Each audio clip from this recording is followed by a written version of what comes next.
Second graders, I hope you were able to read with a parent the pages attached in your printable worksheets this week called The Beginning of the End, Pharaoh Ramses. And today I just wanted to talk to you a little bit about Ramses II, who is known as the last great pharaoh of ancient Egypt. And Ramses II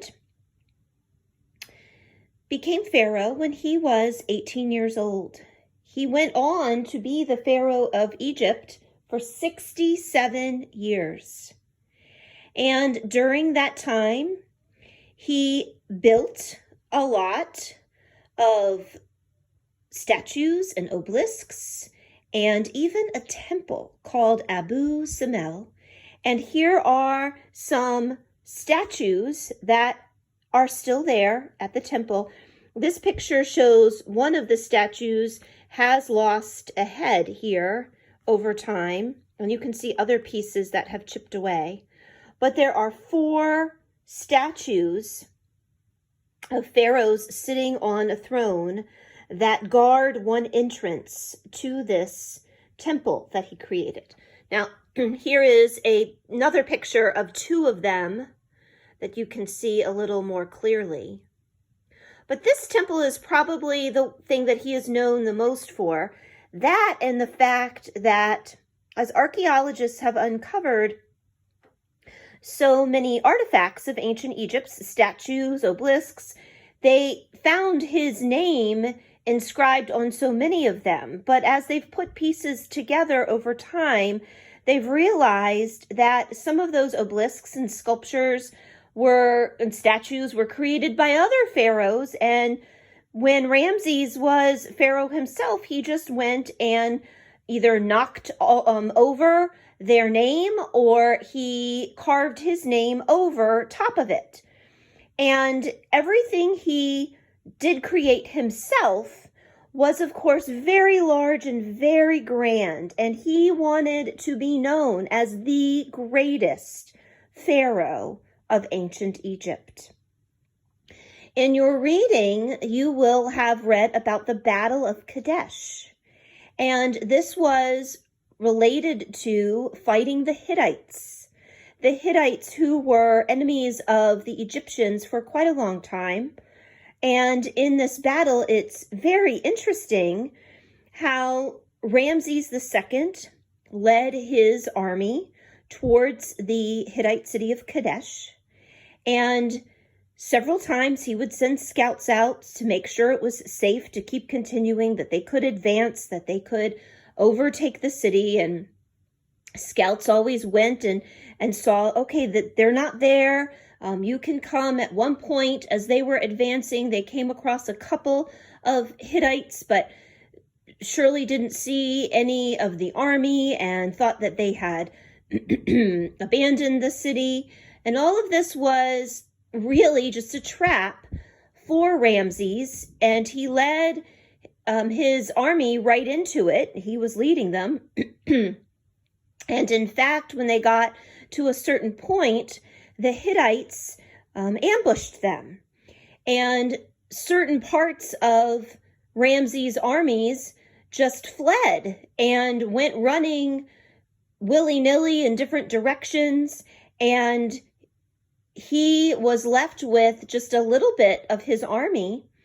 And it's documented in certain areas that in his telling of the story, he says he single-handedly defeated the Hittites. So he gives no credit to his other members of his army. But at one point, he was left with a very small amount of men, and they were fighting the Hittites. Now, at different times in this battle, some of the parts of the army that had fled come back and they rejoin him, and they give some strength to the ancient Egyptian effort to fight the Hittites. I'm not quite sure that Ramses ever gives his army credit for their help. And at one point, Ramses and his soldiers turn and head back to ancient Egypt, and they just declare it's their victory. when really they hadn't defeated the Hittites at all. They had sort of just stopped fighting. And so this difference with the Hittites goes on, and over years they fight on and off at different points. And Ramses goes on to brag about how they're victorious when really they never clearly won. And eventually, finally, the ancient Egyptians and the Hittites stop fighting and take time and develop a treaty that they're not going to fight anymore.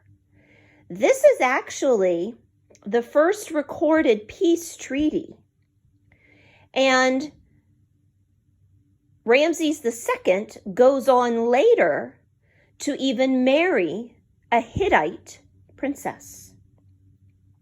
So he was quite an interesting pharaoh, and he liked to take credit for things, and he liked to leave very grand statues and monuments so that he would be remembered as the greatest pharaoh ever. He was very boastful.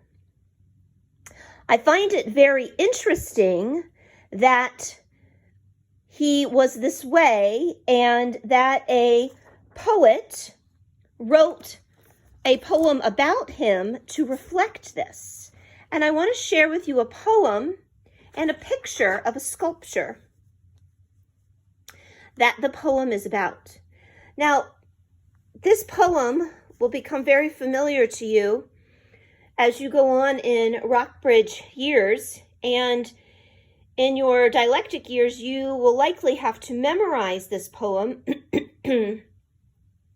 And I hope that when it comes back to you again, you will just remember maybe a little bit, oh, I've heard this before. I remember Ramses II.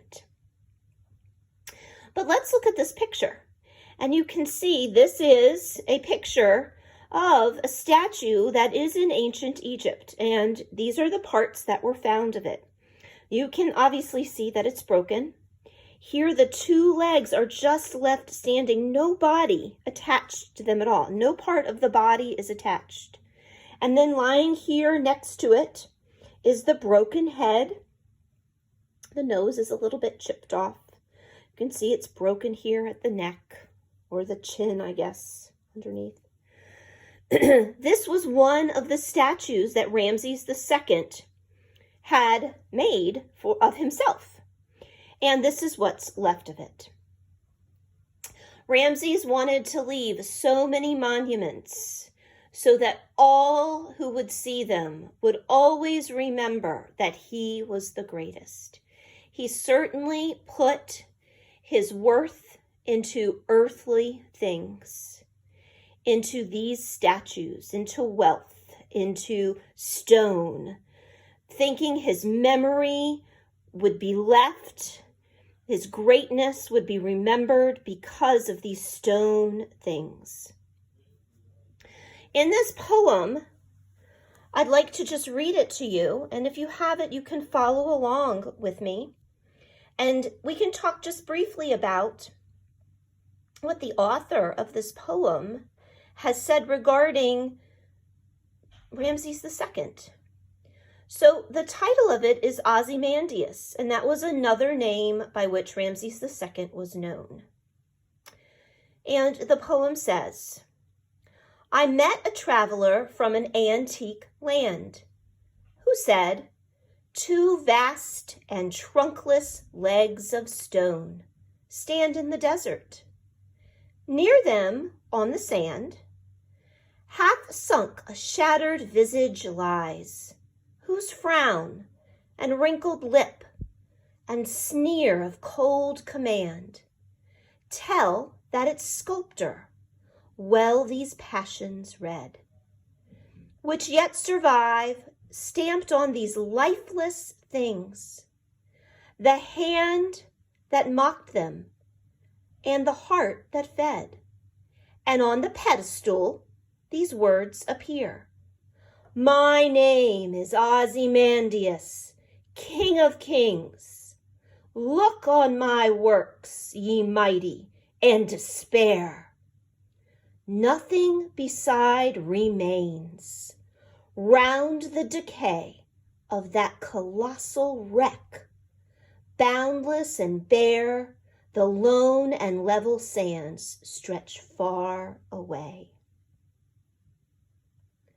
Now, maybe you picked out some phrases in this poem that you can see are really telling of this broken statue. Here are the trunkless legs of stone. Sometimes your body is called your trunk. Well, this has no body, no trunk here. So it's just these two legs of stone. Here it is standing in the desert.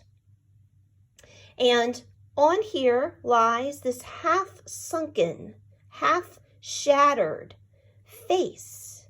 And it doesn't look like a smile. Here's a frown and a very serious look of command, just like Ramses II would have want to be remembered. I'm in command. So the sculptor is trying to show that emotion of how powerful Ramses was. And obviously, this is very lifeless. There's no life here. It's just stone. But these things have survived. And interesting, although we can't see it, it might have been carved in front of it, something to have reflected how great Ramses was. So the poet says, maybe it was, I'm Ozymandias. That's Ramses II, King of Kings, meaning the best pharaoh ever. Look on my works. Look on everything that I've created. And I hope you feel despair. Hope you see how great I am and you're not. But interesting, there's none of that remains. It's just decay. And this is a big wreck in a very bare place that all you can see is sand stretching on and on. So, boys and girls, let's talk about a couple of things. First of all, let's remember who the King of Kings is. Let's remember that it's Jesus Christ, our Lord. And let's remember not to put our worth in our works. It's not about what we do or what we create that we would want to show our power or how good we are. All that we do as Christians, we should do to bring glory and honor to our King of Kings, to Jesus Christ. Boys and girls, he offers us an eternal kingdom that will last forever, not one where there will be any decay. And God, has made that possible through his son's death on the cross. I hope that you have enjoyed learning about Ramses II and this poem about him. I hope that it has encouraged you that all you do should be to bring honor to the true King of Kings, work for him, and bring him glory. I hope that you can listen to the final history video of the year. This will be talking about Egypt's fall to Rome.